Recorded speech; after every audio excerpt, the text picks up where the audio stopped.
আসসালামু আলাইকুম ওরহমতুল্লাহি ওবরাকাতু। স্বাগতম আমার চ্যানেলে নার্সারি অ্যান্ড ফার্মে। আমি আপনাদের সঙ্গে শেয়ার করতে চাই আমার কোয়েল পাখির খামারের ছোট্ট এক যাত্রা। আমি আমাদের পাশের গ্রামের এক খামারি ভাইয়ের কাছ থেকে 109টি কোয়েল পাখি এনেছিলাম। সুন্দরভাবে পরিচর্যা করেছি, সঠিক নিয়মে সব কিছু করেছি। কোয়েলের যা যা প্রয়োজন তা সব কিছু দেওয়ার চেষ্টা করেছি। আলহামদুলিল্লাহ, প্রথমে ভালো রেজাল্টও পেয়েছি। কিন্তু একটা জিনিস ভুল করেছি। আনার পরে আমি এটা পরে বুঝতে পারছি যে আনার পরে ওই যে খামার থেকে এনেছি উনি নারিশ কোম্পানির ব্রয়লার স্টার্টার খাওয়াইছিল। আমি প্রথম দিন দোকান থেকে লোকাল ফিড খাওয়াই। 2 দিন লোকাল ফিড খাওয়ানোর কারণে যেই জায়গায় 45 দিনে ডিম দেওয়ার কথা সেই জায়গায় দেখা যেতেছে 55 দিনে ডিম দেয়। তো 55 দিনে ডিম দেওয়া শুরু করে 15 দিনের মাথায় আমার 109টি পাখি থেকে আলহামদুলিল্লাহ 75 থেকে 80% আমি ডিম পাওয়া শুরু করছি।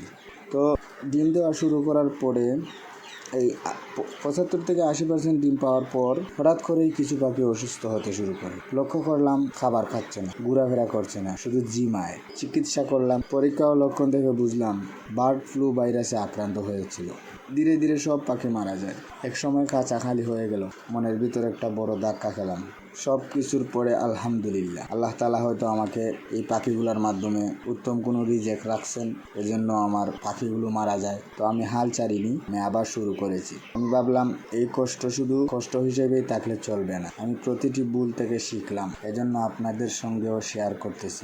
সব কিছু পর্যালোচনা করে এবার নতুন করে 105টি কোয়েল পাখি এনেছি। এবার আরো সচেতন, আরো পরিকল্পিতভাবে খামার চালাচ্ছি। আশা করছি এই নতুন খামারটি আল্লাহর রহমতে সফল হবে। প্রতিদিনের যত্ন, ঔষধ, পরিষ্কার পরিচ্ছন্নতা এবং সময় মতো ভ্যাকসিন সবকিছুর প্রতি বিশেষ গুরুত্ব দিচ্ছি। আমার এই বাস্তব অভিজ্ঞতা থেকে অনেক কিছু শিখেছি। যারা নতুন খামার করতে চান তাদের জন্য এই ভিডিওটি আশা করছি কাজে আসবে। এটি একটি উৎসাহমূলক ভিডিও। এখান থেকে আপনারা একটা জিনিস শিখতে পারবেন, মরে গেছে এজন্য হাল ছেড়ে দেওয়া যাবে না, আবার শুরু করুন, ইনশাআল্লাহ একদিন সফল হবে। কিন্তু মরে যাওয়ার পরে যদি আমি হাল ছেড়ে দিতাম তাইলে আজকে আমি এখন যে পর্যায়ে আছি এই পর্যায়ে আসতে পারতাম না। আপনারাও হাল ছাড়বেন না, চেষ্টা করে যান। ইনশাআল্লাহ যদি আল্লাহ তাআলা এটার মধ্যে আপনার জন্য উত্তম রিজিক রেখে থাকেন তাহলে আপনি অবশ্যই একদিন সফল হবেন ইনশাআল্লাহ। আপনারাও সাবধানে থাকুন, সচেতনভাবে শুরু করুন, আর দোয়া করবেন যেন আমি সফল হতে পারি ইনশাআল্লাহ। সবাই ভালো থাকুন। আসসালামু আলাইকুম ওয়া রাহমাতুল্লাহি ওয়া বারাকাতুহু।